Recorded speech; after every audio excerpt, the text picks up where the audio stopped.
What's going on, guys? Welcome back to the channel, and today we're going to be talking about what's going on in the shop on my side and talk about some of the customer project cars that I got going on, and feel some of you guys have been asking about this CRX and the Camaro that I've gotten here. Well, both Camaros, I should say. All right, so here we got 89 CRX. I did an all-wheel drive conversion on it because that's the wave right now. So right now it's using Odyssey Fab rear differential mount kit, stock wagon van drive shaft with a custom drive shaft from the viscous coupler to the actual diff, stock wagon van diff, I think I said that. It has a dog box Gear X set in it. I'm converting the car from hydro to cable with the Hush Performance hydro to cable kit. I'm also gonna weld a weight plate to the front, and we're gonna change the wheel and tire setup on the car some so that it's more all-wheel drive friendly, I should say, because right now it's on a 305 Nitto tire, and it's entirely way too big for its setup. It was entirely way too big for its setup before. So yeah, it's on the new Gear 3584R, which is supposed to support up to 1,000 horsepower. This car, when I finish tuning it, it should make around 700 horsepower. I may just keep it like on the low 600 horsepower to be on the safe side until like the customer gets used to it, because I don't believe in turning cars up and giving them back to customers so they can try to kill themselves. So that's what. So right now, what's going on with the car is that it's on a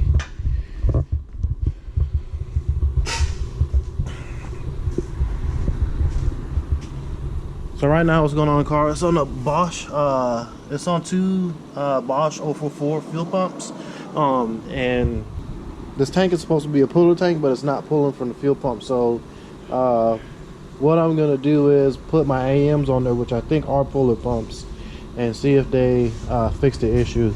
And if not, then I'm just going to open the tank up, and I'm going to put a Walbro on the inside of the tank that'll feed the 044. Alright, so we got this 99 Camaro of another customer that had to fix some work from previous shop that did the work. They jacked his wiring up, completely ruined his fuel system, messed up the brand new headers for his turbo kit, the exhaust, the torque arm, trans mount, like everything was all jacked up. So I completely redid everything. I gave him a blow-off valve because they took the blow-off valve. Made him a new intercooler piping. I put an intake air temp sensor in here. I built him a catch can, which I have to swap it out for this one. I built him a radiator support bar.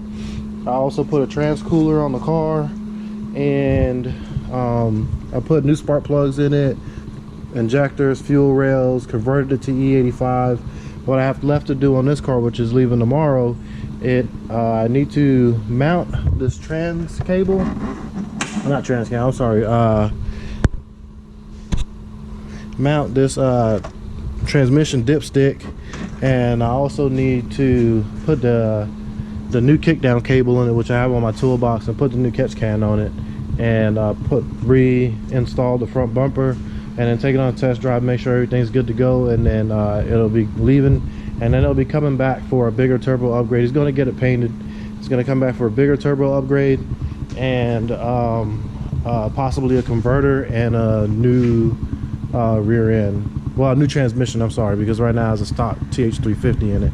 So pretty much that's what's going on with this car. Then we got this turd. And then we got a 78 Trans Am doing a twin turbo 5.3 on it, but it's stroked to a 363. Doing a Ford 9-inch on the rear end. It's going to be a T56 manual car. It's going to have twin Borg S369s on it. Also, it will have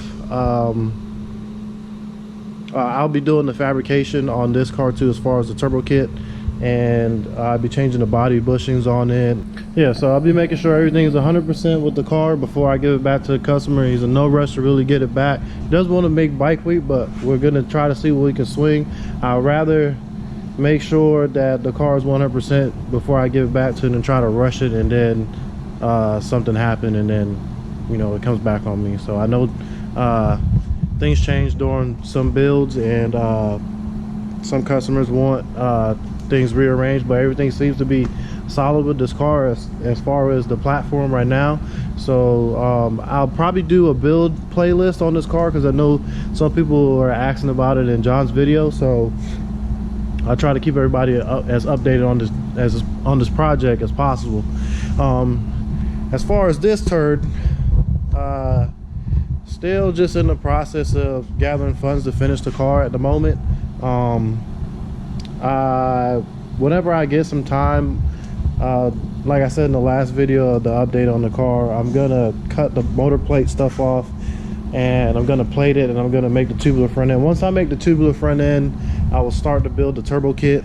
And once I start to build the turbo kit, then I'll figure out whether, I don't know if I'm gonna be able to swing the whole methanol kit at first. So I might just run the car on the 85 with the dual 400s that I have, if I don't use them on the other car out there, and just see how far I can get with that. Because just based off the weight that I took out the car alone, it should technically go faster, maybe like a 70 or a 60. And now that it has suspension, I can really set the car up to go fast now.